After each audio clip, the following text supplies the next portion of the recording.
नमस्ते, मैं सुलता महाराणा आप सबका स्वागत करती हूँ मेरे YouTube channel SM education the educational platform पर। आज हम कक्षा 10 के पत्र लेखन किस तरह से लिखते हैं, इसे होनी चाहिए, इस बारे में हम विश्लेषण करेंगे। कक्षा 10 के लिए नहीं है, ये कक्षा 9 के लिए भी आधारित है, 8वीं के लिए और 7वीं के लिए। जब से आप पत्र लिखना आरंभ करते हैं तब से ही आपके लिए आधारित होती है। तो हम आगे बढ़ते हैं कि पत्र लिखन क्यों करना चाहिए, इसमें क्या महत्व है, क्या इसकी विशेषता है, जानते हैं। पत्र लेखन एक महत्वपूर्ण कला है। यह कला जन सामान्य के जन जीवन से संबंधित है। यद्यपि आज संचार के कई साधन उपलब्ध है, परंतु पत्र लेखन का अपना अलग ही महत्व है। आज भी सरकारी कामकाज के लिए पत्र लिखने की आवश्यकता होती है। पत्र दो प्रकार के होते हैं, एक है औपचारिक पत्र और एक है अनौपचारिक पत्र। औपचारिक पत्र उन व्यक्तियों को लिखे जाते हैं जिनसे हमारा कोई व्यक्तिगत परिचय नहीं होता। इसमें तथ्यों और सूचनाओं को अधिक महत्व दिया जाता है। यह पत्र नियमों में बंधे होते हैं। इसके अंतर्गत आवेदन पत्र, शिकायती पत्र, संपादक को पत्र, व्यावसायिक पत्र तथा अन्य सरकारी कार्यालयों आदि के पत्र आते हैं। अनौपचारिक पत्र देखते हैं। जिन व्यक्तियों से हमारा निजी संबंध होता है उन्हें अनौपचारिक पत्र लिखे जाते हैं। ऐसे पत्र परिवार के सदस्यों, मित्रों, सगे संबंधियों आदि को लिखे जाते हैं। पत्र लिखने में निम्नलिखित मुख्य बिंदुओं पर ध्यान देना अनिवार्य है। पत्र की भाषा सरल, सटीक तथा सुलझी हुई होनी चाहिए। पत्र लिखने वाले का नाम, पता सब कुछ साफ अक्षरों में लिखा जाना चाहिए। संबोधन के लिए उचित सम्मानजनक शब्दों का प्रयोग होना चाहिए। बड़ों को संबोधित करते समय आदरणीय, पूजनीय इत्यादि शब्दों का प्रयोग करना चाहिए। व्यापारिक पत्र, प्रार्थना पत्र, शिकायत पत्र इत्यादि में महोदय, महोदया, माननीय एवं माननीय शब्दों का प्रयोग करना चाहिए। यदि ज्ञात हो तो पिन कोड अवश्य लिखना चाहिए।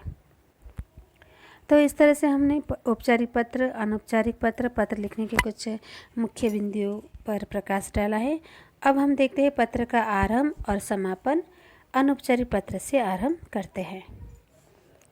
माता पिता, दादा दादी, बड़े भाई बहन, आचार्य, शिक्षक, मित्र, सखी, छोटे भाई बहन, ये संबंध होते हैं। आप जिसको पत्र लिखेंगे तो आप जिसे पत्र लिख रहे हो उससे और आपका क्या संबंध है उसे लिखना है। जैसे कि माता पिता है तो माता पिता, भाई बहन का संबंध होता है तो भाई बहन। फिर अब संबोधन किस तरह से करोगे। संबोधन अगर माता पिता है तो पूज्य माता पिता या पूज्य माता, या फिर आचार्य आपकी कोई रोल मॉडल है, आप किसी को मानते हैं तो आप वहाँ पर पूज्य लिख सकते हो। आदरणीय छोटे को, प्रिय दोस्तों को, छोटे भाई बहन को सुहृदय प्रिय, ऐसे लिख सकते हो संबोधन में। अभिवादन में सादर चरण स्पर्श, सादर प्रणाम, नमस्ते, शुभाशीष और स्नेह। समापन में आपका प्रिय पुत्र, पौत्र, स्नेहाभिलाषी, कृपाकांक्षी, तुम्हारा अभिन्न मित्र, तुम्हारा अग्रज, शुभेच्छु। तो इस तरह से आप अनौपचारिक पत्र में संबंध, संबोधन, अभिवादन और समापन को लिख सकते हो। अनौपचारिक पत्र में हम देखते हैं संबंध, संबोधन, समापन। संबंध में क्या लिखते हैं, प्रभारी और प्रधानाचार्य, डाकपाल, जल बोर्ड अधिकारी, विद्युत अधिकारी। संबोधन में मान्यवर, श्रीमान, महोदय, महोदया आदि। समापन में आपका आज्ञाकारी शिष्य, भवदीय, विनीत, प्रार्थी आदि लिख सकते हो। औपचारिक पत्र 4 प्रकार के होते हैं, आवेदन पत्र, व्यावसायिक पत्र, सरकारी पत्र और अव्यावसायिक संस्थाओं के साथ पत्राचार। आवेदन पत्र किस तरह से होते देखते हैं। आवेदन पत्र के माध्यम से उच्च अधिकारी को आवेदक अपनी दशा सूचित करता है, साथ ही किस प्रकार की मदद के लिए प्रार्थना करता है। इस पत्र को निम्नलिखित विशेषता है: विनम्रता व शिष्टता का प्रदर्शन करना, अनावश्यक विचार पर ध्यान न देते हुए अपनी बात संक्षेप में करनी चाहिए। पूर्णता का विशेष ध्यान रखना चाहिए। कोई भी महत्वपूर्ण बात छूटनी नहीं चाहिए। आवेदन पत्र तथ्यों पर आधारित होने चाहिए। फिर देखते हैं हम व्यावसायिक पत्र। व्यावसायिक पत्र व्यापारियों को सामान की खरीद के लिए लिखे जाने वाले पत्र व्यावसायिक पत्र कहलाते हैं। विभिन्न व्यावसायिक संगठनों के बीच होने वाला पत्र व्यवहार इसी वर्ग में आता है। व्यावसायिक संस्था अपने ग्राहकों की शिकायतें दूर करने, अपने नए माल की जानकारी आदि देने के लिए व्यावसायिक पत्रों का प्रयोग करते हैं, जैसे उपभोक्ता, व्यापारिक संस्थान, बैंक, बीमा कंपनी, सरकारी कार्यालय अथवा गैर सरकारी कार्यालय। व्यावसायिक पत्रों की विशेषता: स्पष्टता, पूर्णता, संक्षिप्तता, सद्भावता, शिष्टता और उत्पादकता होनी चाहिए। सरकारी पत्र कैसे लिखते हैं देखते हैं। सरकारी पत्रों को शासकीय पत्राचार भी कहते हैं। सरकारी पत्राचार निम्न विभागों व व्यक्तियों के माध्यम से होता है। विभिन्न सरकारी विभाग, सरकारी व विभिन्न संस्थाएं और सरकार तथा सरकार के बाहर के लोगों के माध्यम से। और एक होता है अव्यावसायिक संस्थाओं के मध्य पत्राचार। वे सभी संस्थाओं जो व्यावसायिक कार्यों में संलग्न नहीं है, उनके द्वारा भेजे जाने वाले पत्र या उनके द्वारा किसी व्यक्ति को लिखे जाने वाले पत्र इस वर्ग में आते हैं। धार्मिक, साहित्यिक तथा आध्यात्मिक क्रियाकलापों से संबंधित अनेक संस्थाएं जैसे सनातन धर्म समाज, आर्य समाज, हिंदी साहित्य सम्मेलन, पतंजलि योगपीठ, भारतीय हिंदी परिषद आदि इसी वर्ग में आते हैं। इस प्रकार के स्वैच्छिक संस्थाओं के पत्राचार को संस्थागत पत्राचार भी कहते हैं। तो इस तरह से हम विभिन्न प्रकार के पत्र के जो पत्राचार को देखे हैं। अब कुछ उदाहरण देखते हैं। यहाँ पर एक आवेदन पत्र है और प्रश्न है, प्रधानाचार्य को कक्षा में किए गए अमानवीय व्यवहार के लिए क्षमा याचना प्रार्थना पत्र लिखिए। तो छात्र छात्रियाँ, आपसे मैं ये प्रश्न करती हूँ, कौन कौन बच्चे चाहते हैं कि वो अगर पत्र लिखन आता है एग्ज़ाम में तो पत्र लिखन लिखकर पूरे अंक प्राप्त करना चाहते हैं। जो पूरे अंक प्राप्त करना चाहते हैं वो कमेंट बॉक्स में अपना नाम लिखिए और कितना अंक लाना चाहते हैं उसे भी लिखिए, तो मुझे पता चले कि आप ध्यान से पढ़ रहे हो और ध्यान से सुन भी रहे हो, उसे पालन कर रहे हो। तो जिसको पत्र लिखन में, बोर्ड एग्ज़ाम में पत्र लिखन में फुल मार्क लाना है, वो इसे पढ़ते ही ये पता चलेगा और आपका नाम और आपका मार्क कितना लाना चाहते हैं उसे भी आप कमेंट बॉक्स में लिखिएगा। तो हम देखते हैं किस प्रकार से जो प्रार्थना पत्र है लिखा जाता है। तो पहले आप अपने जो एग्ज़ाम के जो पेपर है उसे फोल्ड कीजिए, यानी आपको मार्जिन काटना है। तो मार्जिन तो हम क्या करते हैं, 2 या 3 सेमी लेफ़्ट साइड अपने पेपर के एंड से थोड़ा सा फोल्ड करोगे, प्रेस करने से अपने आप मार्जिन पेपर में आ जाएगा फोल्ड के निशान की तरह से। फिर आपके लेफ़्ट हैंड साइड में आप जो पेपर पकड़ के बैठे हो तो सीधा देखिए आपके लेफ़्ट हैंड साइड में आपको लिखना है सेवा में लिखकर कॉमा देना है। फिर लिखना है श्रीमान प्रधानाचार्य महोदय। फिर आपका विद्यालय, जैसे मेरे विद्यालय का नाम है डी माउंट वैली स्कूल, फिर सिमलीगुड़ा कोरापुट। फिर दिनांक लिखना है, हिंदी में ही लिखना है। फिर विषय देखो क्या लिखना है विषय में। ये अगर आपको कष्ट होता है, समझ नहीं पाते तो आप प्रश्न को देखिए। अमानवीय व्यवहार के लिए क्षमा याचना हेतु, बस हेतु लगा के आप क्वेश्चन सही से ला सकते हो। छात्रों, अगर आप इतना तक सही लिखते तो आपको 1.5 मार्क यहाँ पर मिल सकता है। ओके, फिर देखते हैं उसके बॉडी पार्ट में क्या लिखा जाता है। माननीय महोदय, सविनय निवेदन है कि मैं आपके विद्यालय में 10वीं कक्षा का छात्र हूँ। मैंने अपनी कक्षा के 2 सहपाठियों के साथ मिलकर शरारत की एवं कमरे का फर्नीचर तोड़ डाला। इन दोनों सहपाठियों के साथ मिलकर मेरी अकल पर पर्दा पड़ गया। मुझे ऐसा नहीं करना चाहिए था। अब मैं बहुत पछता रहा हूँ। कक्षा अध्यापिका जी ने मुझसे 500 रुपये दंड स्वरूप मांगे हैं। मेरे पिताजी एक गरीब आदमी हैं, वह यह दंड राशि नहीं दे पाएंगे। मैं आपसे प्रार्थना करती हूँ कि मुझे इस बार क्षमा कर दिया जाए। मैं वादा करता हूँ कि मैं दोबारा कोई बुरा काम नहीं करूँगा। मुझे एक अवसर प्रदान करने की कष्ट करें, आपकी अति कृपा होगी।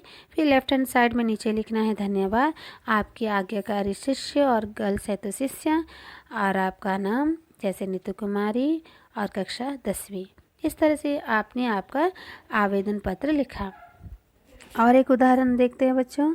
ये प्रश्न है, चोरी की रिपोर्ट के लिए थाना प्रभारी को पत्र लिखिए। तो देखिए कैसे करते हैं इसे। उसी तरह से लिखना है, पहले जैसे आपको मैंने जो रास्ता बताया था उसी तरह से आपको फॉलो करना है इसे। सेवा में श्रीमान थाना प्रभारी जी, थाना पहाड़गंज नई दिल्ली, दिनांक लिखना है। आप अपने एरिया का नाम लिखोगे और जिस दिन आप पत्र लिख रहे हो उसी का दिनांक लिखोगे। विषय, चोरी की रिपोर्ट लिखवाने के लिए थाना अधिकारी को पत्र। फिर लिखना है, माननीय महोदय, सविनय निवेदन है कि गत रात हमारे पड़ोस में श्री मोहनलाल मक्कड़ के घर में चोरी हो गई है। वे किसी विवाह समारोह में सम्मिलित होने के लिए जम्मू गए थे। इस अवसर का लाभ उठाते हुए चोरों ने उनके घर को निशाना बनाया एवं घर का ताला तोड़कर कीमती सामान ले गए। प्रातःकाल उनके घर का दरवाज़ा टूटा हुआ था एवं घर का सारा सामान बिखरा पड़ा था। उनके घर में किसी असामाजिक तत्व द्वारा और हानि न होने, इसके लिए हम आपका ध्यान इस ओर आकर्षित कर रहे हैं। अतः आपसे अनुरोध है कि घटनास्थल का निरीक्षण करके उचित कार्यवाही करें। धन्यवाद। यहाँ पर आपको लिखना है भवदीय, आपका नाम और आपका जो मोहल्ले का नाम है आप उसे भी लिख सकते हैं। तो ये था औपचारिक पत्र, और हम अब नज़र डालते हैं अनौपचारिक पत्र पर। यहाँ पर एक अनौपचारिक पत्र है और सुझाव पत्र या सलाह पत्र कह सकते हैं। यहाँ पर प्रश्न है, आधुनिक संचार साधनों की जानकारी देते हुए मित्र को पत्र लिखिए। तो उसी तरह से लिखना है, आप जहाँ से लिख रहे हो, परीक्षा भवन नई दिल्ली, और आपका दिनांक लिखना है। फिर लिखना है, प्रिय सखी सुहाना, कल तुम्हारा पत्र मिला, तुम स्वस्थ एवं प्रसन्न हो, यह जानकर बहुत प्रसन्नता हुई। मैं यहाँ सकुशल हूँ। पत्र के माध्यम से मैं तुम्हें आज के दौर में नए संचार साधनों की जानकारी दे रही हूँ। सुहाना, तुम्हें तो पता ही कि हम अब 21वीं सदी में हैं और इस सदी में नित्य नए आविष्कार हो रहे हैं। तुम्हें तो पता ही होगा, पहले लोग अपने संदेशों को कबूतरों के माध्यम से भेजते थे, पर अब संचार की गति में इतनी गति आ गई है कि अब इनका स्थान डाकघरों, टेलीफोनों एवं मोबाइल फ़ोन ने ले लिया है। कंप्यूटर और इंटरनेट ने संचार साधनों को नई दिशा दी है। इस संचार साधनों द्वारा हमारी जानकारी भी बढ़ रही है, परंतु फिर भी हमें इन साधनों का सोच समझकर प्रयोग करना चाहिए। इंटरनेट से लाभ होने के साथ साथ हानियाँ भी उतनी है, इसलिए इन साधनों के प्रयोग के समय विशेषकर बच्चों पर सशक्त निगरानी बरतनी चाहिए। अपने माता पिता को मेरा प्रणाम और सुजल को स्नेह कहना। शेष अगले पत्र में, तुम्हारा मित्र निशा। तो इस तरह से हमने देखा कि सुझाव पत्र किस तरह से लिखा गया। और एक प्रश्न पर नज़र डालते हैं। अपने छोटे भाई को पत्र लिखिए जिसमें उसमें व्यायाम का महत्व बताया गया हो। परीक्षा भवन नई दिल्ली, दिनांक लिखना है, प्रिय राजा, चिरंजीवी भव। कल पिताजी का पत्र आया था। उन्होंने तुम्हारे स्वास्थ्य के बारे में लिखा था कि तुम कुछ दिनों से अस्वस्थ हो। परीक्षा में भी तुम्हारे अंक कम आए हैं। देखो राजा, स्वास्थ्य के बिना इस संसार में कुछ नहीं है। एक अंग्रेजी कहावत है, if wealth is lost, nothing is lost. If health is lost, something is lost. If character is lost, everything is lost. स्वास्थ्य व्यक्ति की ही संसार के सभी सुखों का भोग कर सकता है। स्वस्थ व्यक्ति, आप बीमार होगे तो क्या करोगे, कितना धन संपत्ति या कितना भी आपके पास सुविधाएं हो, तो स्वस्थ रहना जरूरी है।